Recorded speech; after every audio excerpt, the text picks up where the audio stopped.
I made more than $1 million in side hustles, so here is my tier list of the top ones that you can start this year. And last on my list isn't what you think it is, it's dropshipping. Dropshipping just stinks, okay? The profit margins are really low, there's a lot of problems with shipping and handling, and you gotta do tons of customer service, trading stocks and crypto. Now, this is okay, but remember you're taking a huge amount of risk and you don't know where the moonshots are and you probably lose more money than you make.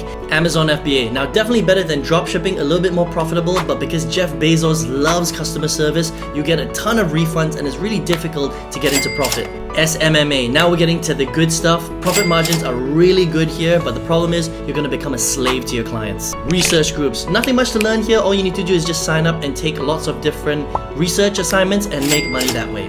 My top choice, affiliate marketing, because you're selling other people's products and you can choose to sell digital courses. The profit margins are super high. You don't have to handle customer service and it is the best business model out there. And if you do it right, a couple of sales a day can get you to $1,000 a day. This is how I actually generated most of my over $1 million in sales. So if you want to learn exactly how I did this, I've got a free training inside of my bio. Just go ahead and follow me on my channel, click on my bio and enjoy the training.